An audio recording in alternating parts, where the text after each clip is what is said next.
Hello and welcome to another episode of Melbourne 22. I'm Aaron McCarthy. And I'm Anna Burgess. Now tonight we're going to take a look at a charity that helps children. We'll also be wowed by some of Melbourne's most talented magicians. We're going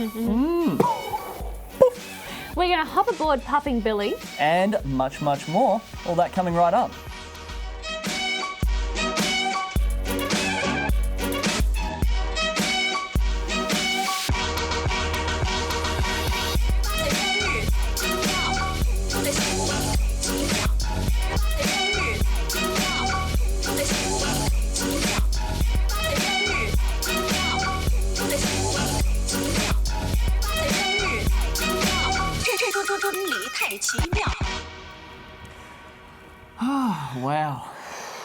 Wow. That was amazing dancing, by the way, I know. You did in the title credits. We did. And I have to breathe now because it's another episode of Melbourne 22. Yes, it is. It and is? No, it is. It is. Oh, right. It's not just a dream. I dream about this place all the time. But it's going to be an amazing show. Apparently so. But before we get to that, remember you can also keep up to date with all things Melbourne 22 by liking us on Facebook, following us on Twitter, taking a photo, uploading it to Instagram. Do you see where, you feel me? You see where I'm coming from here, Anna? Now, Aaron. Yes, Anna? Aaron? Yes? You're looking at me. Okay, good. Now look at the camera. Now look at me. Do you remember last week? Do you remember? I'm on a horse. Yeah. Do you remember last week when we had a look at the community soup kitchen? Yes, and I told you stop eating that. That's for the other people. For the people who need it, that's right, yes. Most. Well, this week we're having a look at another charity that provides a great service. We are.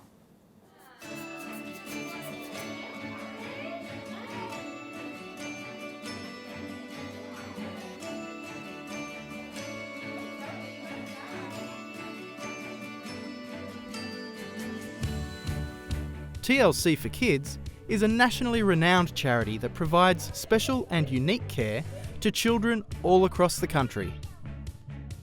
They often organise fundraisers to help them provide this care, such as Trackydack Day back in May, where they covered the Melbourne Town Hall with tracksuit pants and sent their mascots, Splidge and Splodge, out to daycare centres. We hope that one day by supporting TLC for Kids, the children that are unwell and are sick are obviously able to experience the fun that we have each day. TLC for Kids specialises in providing children with distractions against the hospital routine. If a nurse or healthcare professional believes a child could do with something to bring back some fun and normality to their life, they will notify TLC for Kids, who will meet the request within 48 hours. Their rapid TLC service is the fastest referral system of its kind in Australia. In essence, what it is, it's a national organisation, and we try and raise money for families and kids who are in serious need of our support. The work here is incredibly rewarding. That sense of just that we've made a difference to somebody's life. You feel so good being part of that whole process. TLC for Kids is perhaps most well known for its distraction box service. These distraction boxes are filled with objects or activities that are designed to divert children's attention away from their procedure, which makes them more relaxed and cooperative and reduces their anxiety. There are currently more than 1,000 distraction boxes in use across Australia, with over 600,000 children benefiting from them every year. There's a lot of feel-good moments, a lot of heart that goes into this role, so I'm lucky. The look on their face when you arrive and they, they're opening up the bags and just seeing all the different items that they're going to have a lot of fun with, it just make a difference. And I can arrive, or when the child is quite down, and it's amazing. The staff will turn and say, "You've just come just at the right time. He's so down or she's really flat," and wow. TLC for Kids is one of those charities that helps the most vulnerable, and that's kids in hospital. And what I love about TLC is they provide that emotional support for kids when really they're most worried, most anxious. So whether it's the distraction boxes or the emotional support, this is a wonderful charity. There are no waiting lists for TLC's services. They've never turned away a single request for support. There is no pre-required level of illness for children to qualify for help. And they don't discriminate about which children receive support. They simply live by the philosophy, if there is need, we will address it in the shortest time possible. We can't change their condition and what they're facing, but what we could do is try and give them a bit of a lift and put a smile on their dial, as we call it, and then going home with all these items too means that they've just got that memory of some fun while they've been in hospital. In essence, that's what it is, and that can't be all bad. Providing tender, loving care for children. Thank you for TLC for Kids. Wow, that is absolutely incredible, and incredible work done by all of those people there. We're now joined in the studio by a member of the Board of Directors for TLC for Kids, Ralph Alfonso. How are you doing today, Ralph? Good, thank you. Thanks for being here. You're welcome. Now, what we just saw then was just so heartwarming and inspiring. And so just tell us, obviously, you've been on the board now for 5 years, I think you were talking about before. What's your role on the board? Okay, as being a member of the board, we're there for the business side of things, but also there to support the CEO and the staff of the charity to really help them implement all the services that they're known for and what they want to get out to the community. All right, so as a smaller charity, what does TLC for Kids, what sort of challenges do they face along the way? Like most charities, I think it's the fundraising side of things. And then being a small charity, it's very hard to compete with the larger charities for, I guess, the brand exposure that they have and getting themselves known out there. So how does it feel sitting on the board of directors for an organisation that's helping so many sick children? Personally, it's fantastic. I'm doing a little bit. You know, the staff are out there on the front, and I'm really there to support. So if everyone does a little bit, it adds up to a lot. So I'm doing my little bit. Well, thank you so much for coming in today. It's been an absolute pleasure. Thank you. Thanks, Ralph. If you want to help or find out a little bit more about TLC for Kids, you can head to their website, tlcforkids.org.au. But now it's time for another history lesson. Oh, really? Let me get my intelligent face on. I was never good at history.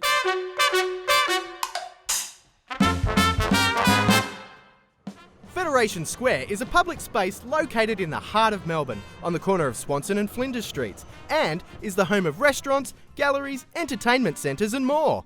It was designed in the lead-up to the centenary of Federation in 2001. In 1996, a competition was held asking entrants to design the city's new civic square. This was won by the combined efforts of Lab Architecture Studio and Bates Smart Architecture. Before construction on Federation Square could start, a deck had to be built over the Jolimont railway yards. The deck is supported by over 3,000 tonnes of steel beams, 1.4 kilometres of concrete walls, and over 4,000 vibration-absorbing spring coils.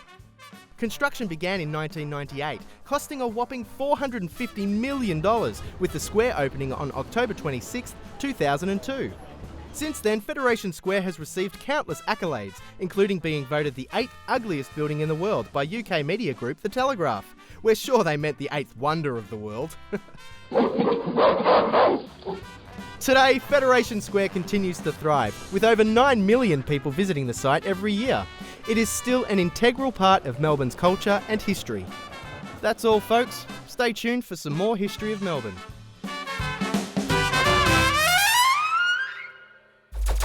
After the break, we look at the wonderful world of magic. Stay tuned.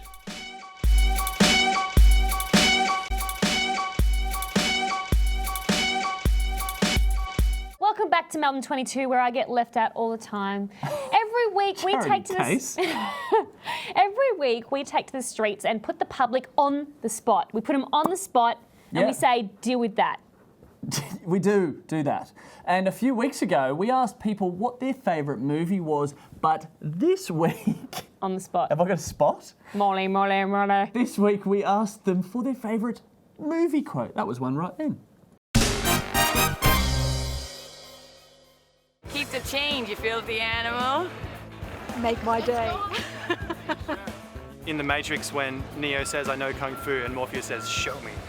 I aim to misbehave. I'll be back. Yeah, it's from The Dark Knight Rises. It's one of Bane's line. I'll try and do it the voice. First you get the money, then you get the power, then you get the woman. Well, perhaps he is wondering why someone would shoot a man before throwing him out of a plane. I got a quick fashion statement, right? Should I wear this check 9 with the high tops? Or 1 part braid, 3 parts full from, what's that movie? I don't know. Or the Uzi with the low tops? Milk was a bad choice. I just wear these. Yeah, I'll be back. Oh, God. Put me on the spot. That was magical. Speaking of magic, have you ever wondered what it would be like to be a magician? Every day, Aaron, every day, I wonder what it would be like to just disappear and not be me. Probably Sometimes. pretty pleasant for me. Well, it's your lucky day anyway, because we're going to find out what it's like to be a magician right now. Melbourne is a city known for its sport, art and music. But in recent years, a different form of entertainment has started to push its way into the spotlight. Magic. Magic is one of the hardest art forms to perform, and Melbourne proudly boasts some of the best magicians in the entire world. We here at Melbourne 22 were lucky enough to be able to speak with a few of them. It's so much more work than you would ever imagine, in all kinds of ways that you wouldn't even think about. I mean, obviously there's a lot of practice, the dexterity side of it's very difficult. And then how to present them so it's entertaining. I mean, you could learn a trick, but it's pretty boring unless you learn how to perform it in an entertaining way. To be a real modern day magician, you just can't do magic tricks. You have to be a great talker, you have to be a great presenter, you have to know about lighting and sound and how to dress and how to send booking sheets out and how to basically do everything. Well, the main rule when it comes to being a magician is practice, practice, practice, practice.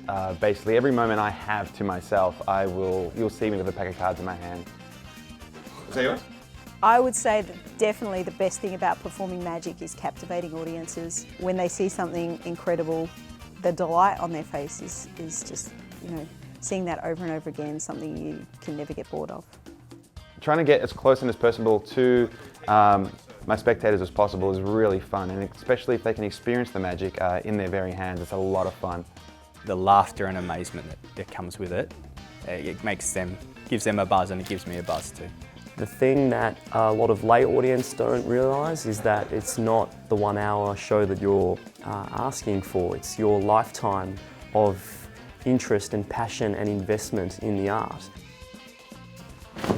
My favourite style of magic to perform is essentially street magic. You'll see me every now and then on Swanston Street running amok. I've performed for the Chinese Triads. I'm still here. I obviously like the show. I enjoy performing to the family audience where there's everything from young children right through to grandparents. As soon as I see a watch, I'm like, I want it. I try to outdo myself with how many watches I can steal in an event, for example. My record's 6. I was at a show where a couple of friends were performing, and the guy who ran it, I vaguely knew him. We sort of heard of each other in the industry. And he said, hey, oh wow, thanks for coming, glad to see you. Would you be up for doing 5 minutes in the show?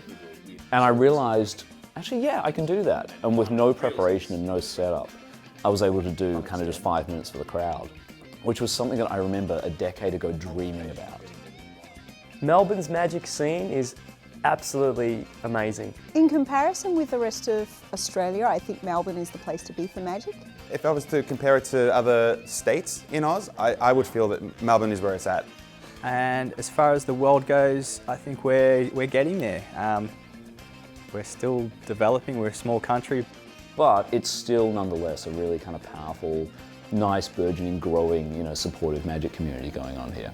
Back in time 5 seconds, that single silver coin.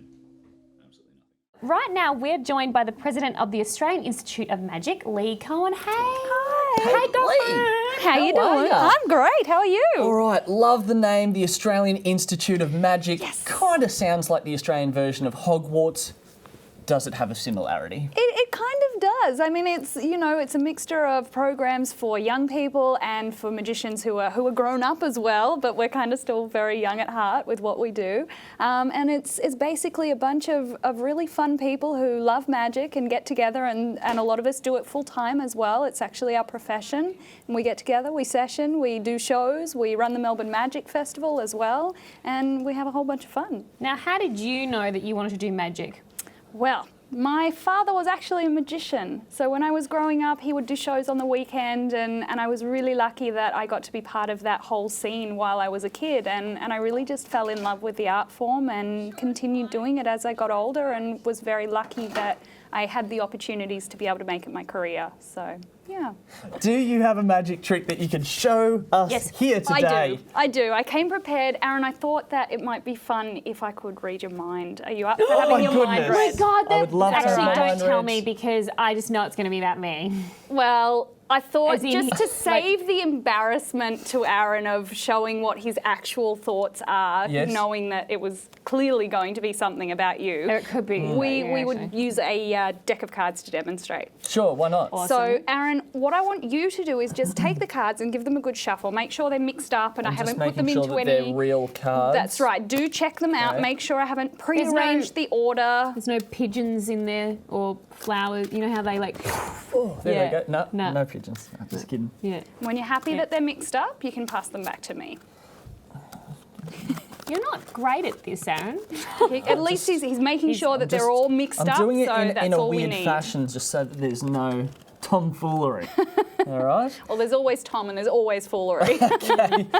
Good to see that you left Tom out in the green room there. Exactly, Okay, exactly. let's do this. Now, Aaron, what I'm going to have you do is select a card, but I want it to be a completely free choice. So as Okay. I move through the deck, just say stop whenever you like, Okay. and you can go backwards or forwards. You can change Okay. your mind. Okay. All right, stop. There? Yes. Did you want to go backwards, forwards? no, I'm you happy want with to that. stick with this card? I want to stick with All that right, card. I want you to take it. Make sure that I can't see it. Okay. Keep it Can I hidden see from it? me. You can show Anna there. That's Can fine. I show the camera? You can show the camera. Look, I'll close Okay, my eyes. close your You can eyes. show the camera. Okay. And have you got it hidden again now? I've got it hidden again now. Okay. Now, Aaron, what I want you to do is just concentrate very hard. Yes. You can actually keep it against your chest, so there's no chance that I can see it at all. Okay. Concentrate I on just the knocked my microphone. Sorry, people at home. concentrate on the colour of the card. Okay. Concentrate on the number or the picture or the face of the card. Mm-hmm. I can feel you in my mind, Lee. You can feel me in your mind because I'm right there. I can see that image, and it's the 7 of clubs. Is it the 7 of clubs? Oh my God! Show us quick. It is, it's the 7 of clubs. Well, you did such a great job of transmitting that thought. I'm really impressed. You did a Well, great I'm glad job. I could play my part for you. That's insane. So that's just a little bit of a demonstration of using, I know. psychological Look at tools and magical elements to be able to make the impossible seem possible. There's some amazing magicians coming up through Australia at the moment. Yeah, some of the guys that you've seen in the promo earlier with Simon and Anthony and those guys. Simon's been overseas winning awards at the World Championships. Anthony's one of the busiest performers in Australia, and all of those other guys that you saw there as well, and girls too. They're working out there all the time. Thank you so much for Very coming in and joining welcome. us today. Amazing stuff. Thanks for having me. If you want to learn more about the Australian Institute of Magic, head to australianinstituteofmagic.org. Coming up, we spend 60 seconds with a puffing billy guard and have Jalapeno Punch performing live in the studio. Don't go anywhere.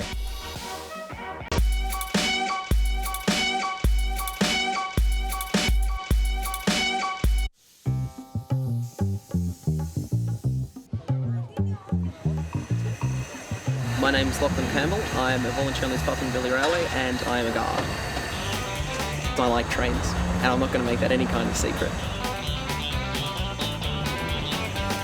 So I've been a volunteer on the Puffing Billy Railway now for 7.5 years. I started off when I was 14 as the position of conductor, which is a tour guide. When I turned 18, I was qualified as a guard, which is a safety role, which you'll be seeing me working today. More recently, I've become qualified as the railway's youngest station master. But since then, I've developed the skills and I've just almost developed the sort of a family relationship with all my other volunteers up here. We come for the sense of community, the sense of purpose. It's all great being able to give back to the community that's given so much to us. As a guard, my main responsibility is for passenger safety, so I'm doing passenger observations as the train is proceeding. I'm also responsible for the dispatch of the train and issuing of authorities. But all in all, it's a pretty laid-back sort of job, or voluntary job rather, where you can enjoy playing trains and doing things for the community. And welcome back to Melbourne 22. Wasn't that great, Anna? It's so good to see a guy who's passionate about what he does. Lachlan, what a dude. Loves it. Loves his trains. He's not going to lie about it. Love it. So you were saying earlier you have never been on Puffing Billy. Never been on it before. I really want. It's a treat. Have you? You said you hadn't been on it. You're lying for television. You No, said I'm totally not. Have you been on it? I think you're talking to some other guy. No, I've been on it heaps. I used to live out that way. Well, I grew up out that way. Oh. I thought you were just lying for TV to get ratings or whatever. What Not at herbs? all.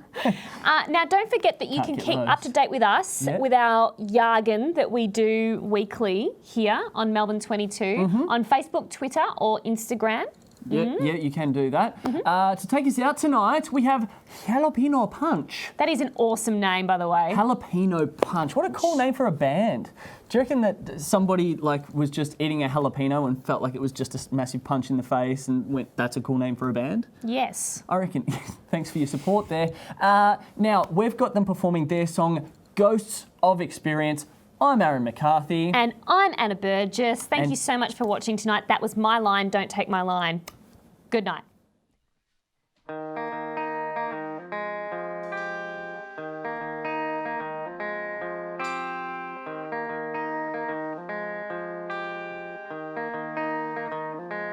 I'm colourful in vision, but I'm blind in taste. And everything I'm thinking just goes to waste.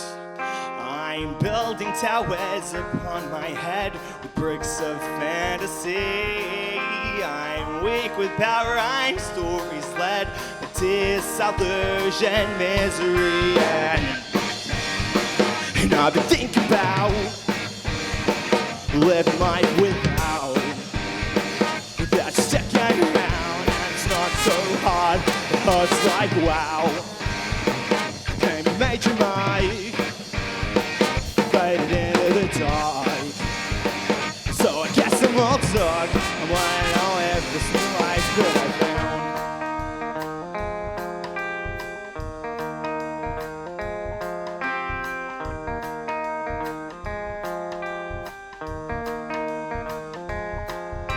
Singing from trapezes, but they're only ripe. And I'll breathe fatal diseases if they help me cope.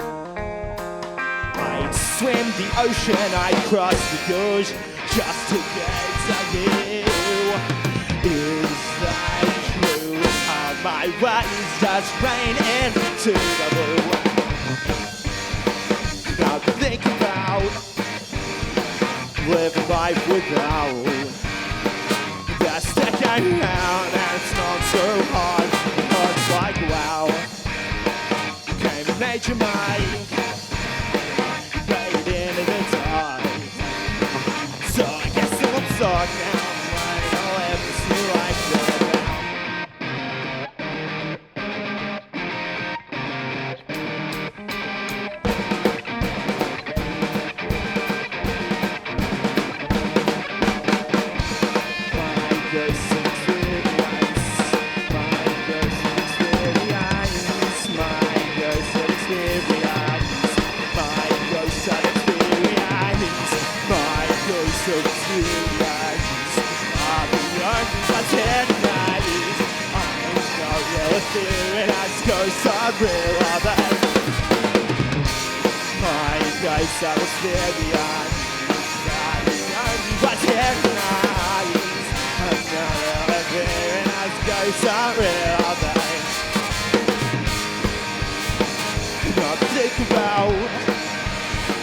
Live life without the second round, and it's not so hard. It hurts like wow.